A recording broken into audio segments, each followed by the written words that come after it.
Здравейте! Вие сте на канала Питай Тарото.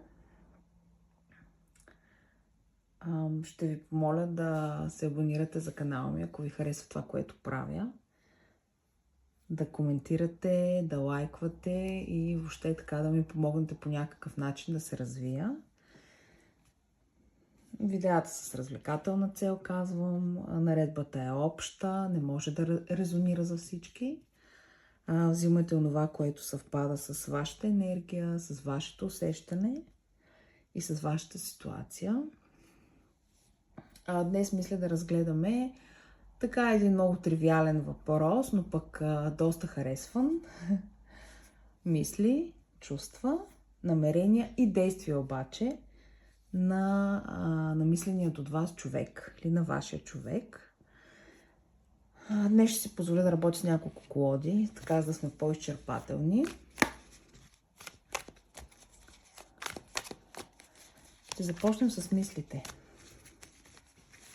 Намислете си хубаво вашия човек, така, помислете си за неговата рождена дата, за това как изглежда, чисто така си го представете и повикайте го тук при нас. Мисли. Изпаднаха тук 3 карти при разбъркването и съм длъжна да ги видя. Мислите. Човекът мисли за някаква разруха, за нещо, което така е приключило, за нещо, което най-вероятно той е приключил. Мисли за една жена. По-детски чиста, така, може би млада, може би понякога незряла в онова, което прави. Но пък така човекът изпитва исках да кажа, че човекът мисли за нейните чувства, мисли за това, че е обърнал гръб, че е сътворил нещо, което е довело до разруха, вероятно, между тях.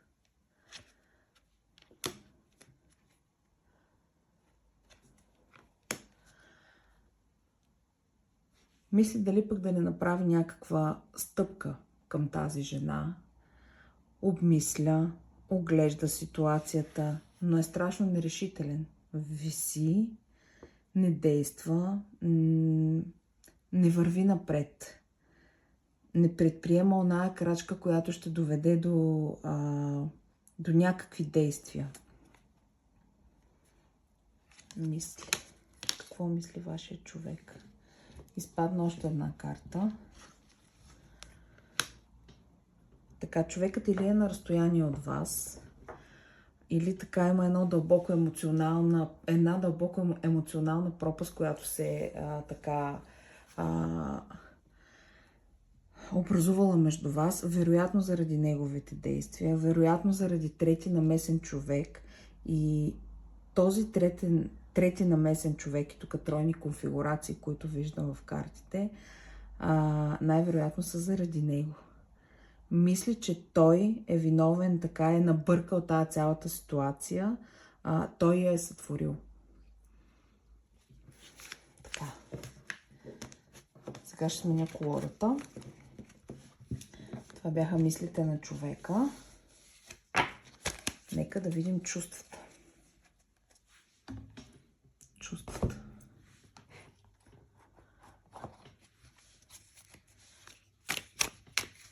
Какво чувства човекът, който дойде тук при нас днес?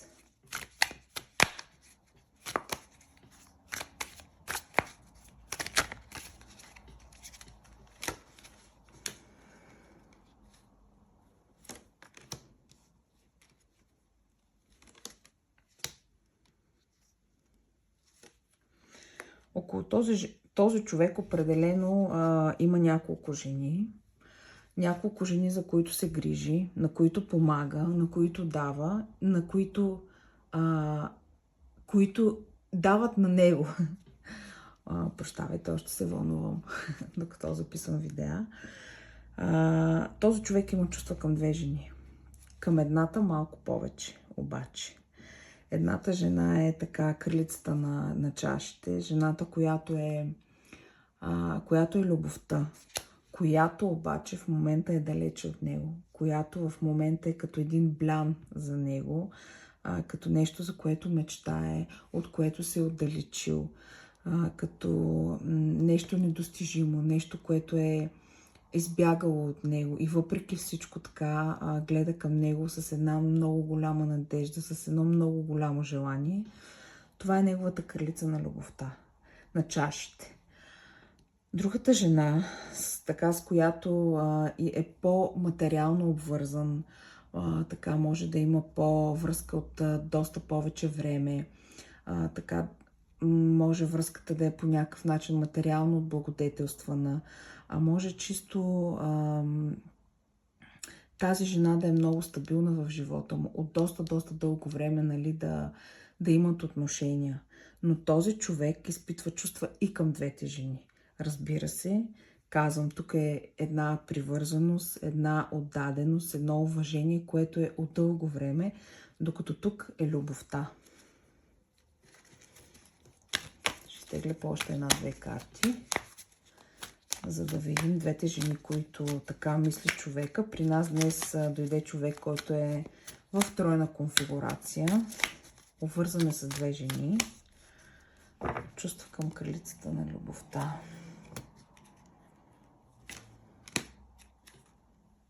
Чувства.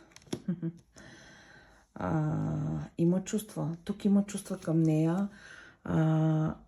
Дори когато е хладен, режещ, понякога е остър, понякога е приключвал с нея отношения, дори тогава тук има любов. Тя за него е човек, който може да направи всичко, може да го е най-добрата във всичко. Доста често тук и се иска да понапише нещо да й каже. Въпреки всичко така, въпреки създалата се ситуация, пак казвам, хладен, режещ, защото така трябва да бъде. Нека да видим и другата жена, която е стабилната жена в живота му. Какво чувства? Изпаднаха пак карти много.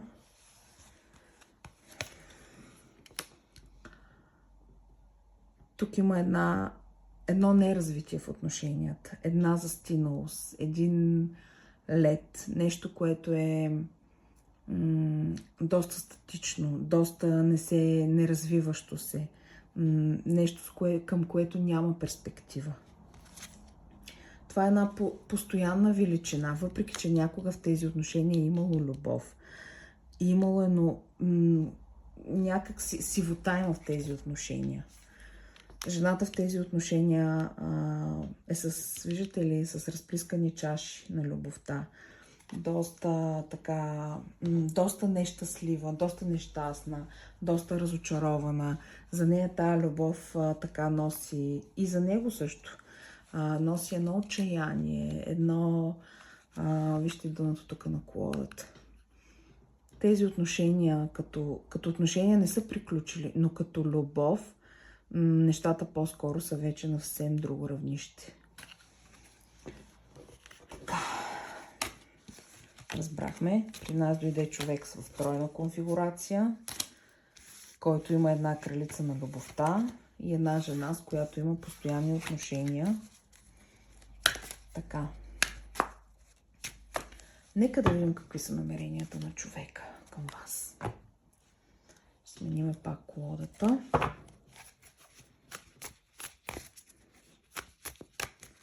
Намеренията на човека, който сте намислили към вас. Така, спаднаха. Човекът в момента така е умерен. Смята, че не е подходящото време, че така ще дойдат по-благоприятни времена.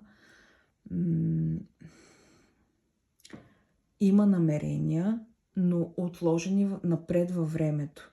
За в момента иска да бъде неутрален, не иска да предприема действия, предпочита да не сгреши, не обича да рискува, но много се надява в тези така по-добри времена, които предстоят между двамата. Намерения.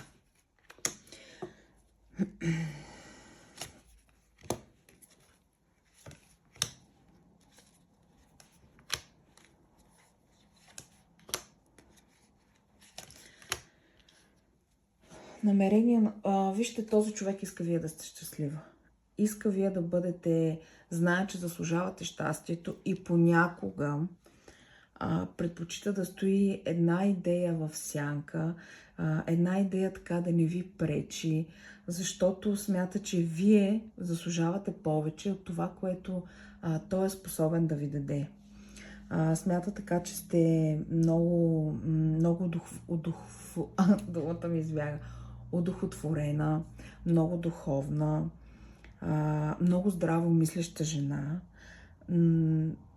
И като че ли така неговото усещане е, че наистина сте доста по-добра от него и той има още какво да научи. Има много намерения, но като че ли няма, малко така са му вързани ръцете, не може да се пречупи да действа, понеже има вина, този човек изпитва вина. Но със сигурност ви казвам, че намеренията са за едно ново начало. За нещо, което, нали, старото да си отиде, новото да дойде, така нещо да се промени, за едно ново развитие на вашите отношения. Така, секундичка само. Пак ще сменя колодата. И да погледнем. Ще има ли действия този човек към вас? Ще има ли действия?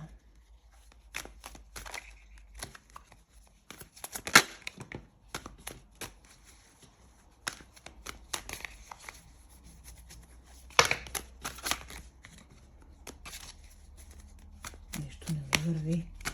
Объркването на карти днес. Ще има ли действия?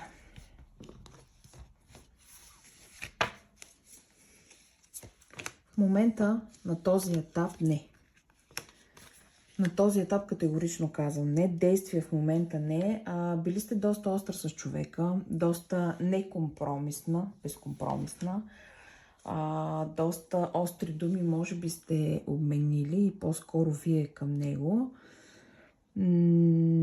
В момента и за вас, и за него е по-добре така да имате едно разстояние помежду си, една бедност комуникацията излиза, нямате комуникация, няма как да изясните, понеже липсвато комуникация между двамата, няма как да изясните ситуацията между двамата.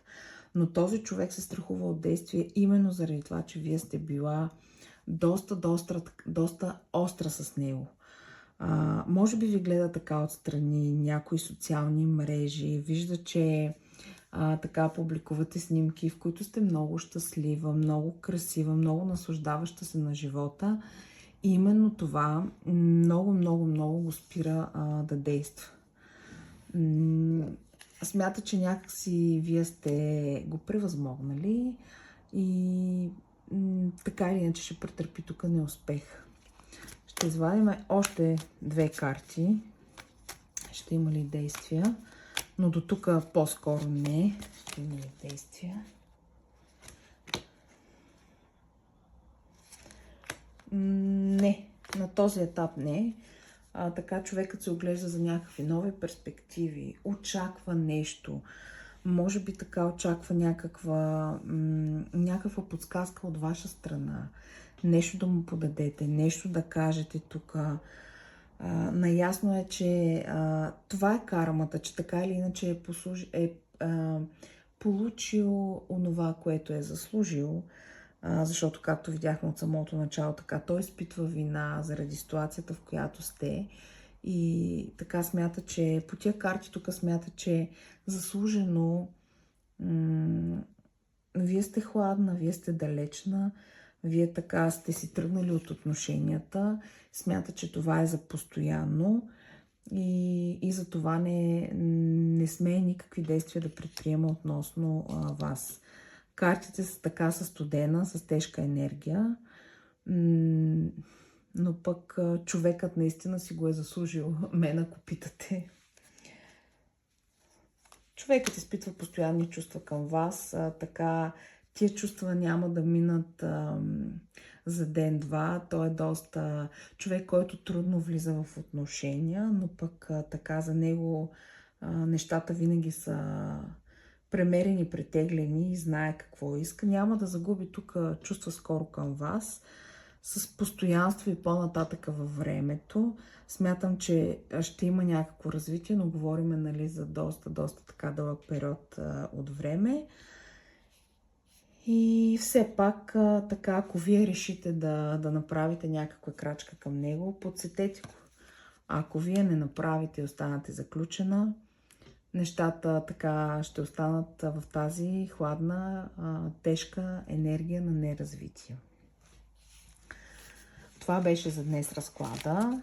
Пак ще помоля да ми лайкнете видеото, да се абонирате за канала, ако ви харесва. Аз смятам така да го развивам, да се занимавам с това. Вече и в YouTube. И ви благодаря много, че гледахте. До нови срещи!